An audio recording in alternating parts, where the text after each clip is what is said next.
ষড়যন্ত্র, অপপ্রচার এবং বল প্রয়োগের আশ্রয় নিয়েছিল, আপনারা সবগুলা ইতিমধ্যে নিয়ে ফেলেছেন। জনগণের একটা আকাঙ্ক্ষাকে লালন করে আমরা বাঁচতে চাই।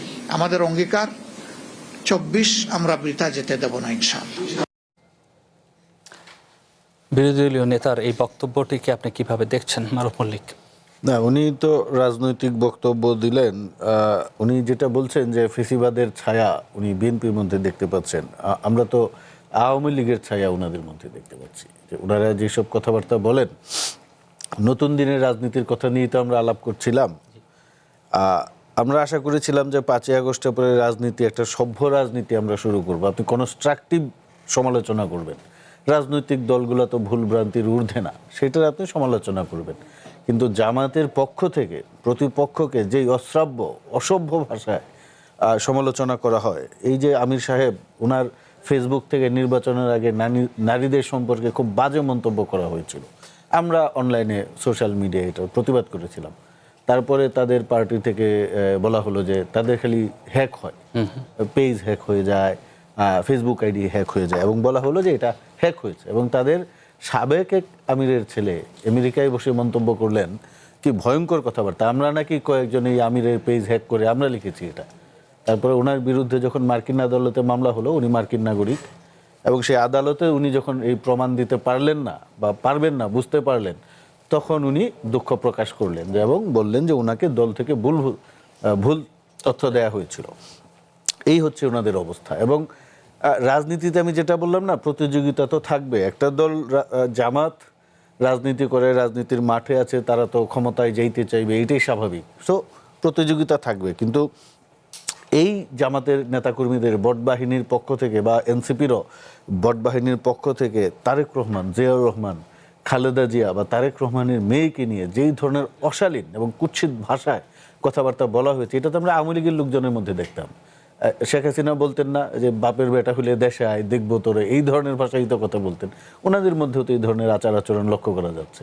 এবং একটা জিনিস কি, 5ই আগস্টের পরে জামাতের যে পলিসিটা আমার কাছে মনে হয়, যদি আমি রাজনীতি বিজ্ঞানের ছাত্র হিসেবে দেখি, যে ওনারা মনে করেছিলেন যে বিএনপিকে সবসময় চাপে রেখে এক ধরনের, যেহেতু আওয়ামী লীগ নেই, এই আওয়ামী লীগ একটা ভয় দেখাইতো না, কিছু হলেই বাংলাদেশ পাকিস্তান হয়ে যাবে, এই হয়ে যাবে, সেই হয়ে যাবে, স্বাধীনতা বিরোধীরা দখল করে ফেলবে, একই ভয় তারা দেখানো শুরু করেছে যে আওয়ামী লীগ ফিরে আসবে, আওয়ামী লীগ ফিরে আসবে। এই কথা বলে তারা জুলাইয়ের ব্যবসা করে, জুলাইয়ের চেতনাকে তারা, আমি মনে করি, লাঞ্ছিত করার চেষ্টা করছে। এবং পাশাপাশি কিছুটা বার্গেইন ক্যাপাসিটি বা সুযোগ নেওয়ার চেষ্টা করছে। জামাতের রাজনীতির সমস্যাটা হচ্ছে ঐতিহাসিকভাবেই তারা সবসময় ভুল অবস্থানে থাকে। 47-এ তারা দেশ বিভাগের বিপক্ষে ছিল, 71-এ তারা স্বাধীনতার বিপক্ষে ছিল, 86 সালে তারা জাতীয় বেঈমান হয়েছে এই এরশাদের অধীনে নির্বাচনে গিয়ে। আজকে 75 পরবর্তী বাংলাদেশের রাজনীতিতে যদি আওয়ামী লীগের পুনর্বাসনের ইতিহাস আপনি বিশ্লেষণ করেন, এখানেও জামাতের হাত আছে। ওই তত্ত্বাবধায়ক সরকারের নামে তারা জ্বালাও পোড়াও আন্দোলন করে, একরকম যা আওয়ামী লীগের সঙ্গে তারা মিছিল মিটিং করেছে না, তাদের নেতাকর্মীরাই তো করেছে। করে কি করেছে দেখেন, আওয়ামী লীগ ক্ষমতায় এসেছে, তারা নির্বাচনে 3 আসন পেয়েছিল।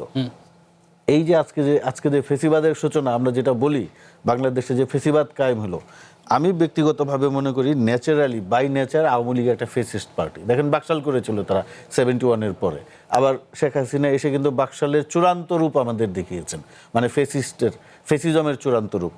এই জায়গাটার কিন্তু পথ তৈরি করে দিয়েছিল জামাত। তো জামাত আসলে রাজনীতির ইতিহাসে তারা সঠিক সময়ে সঠিক অবস্থানে থাকতে পারে না।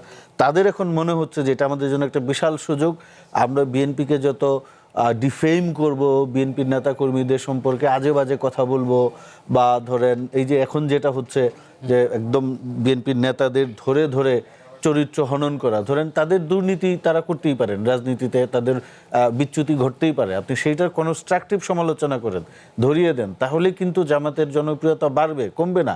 কিন্তু জামাত তো ভুল পথে হাঁটার দল।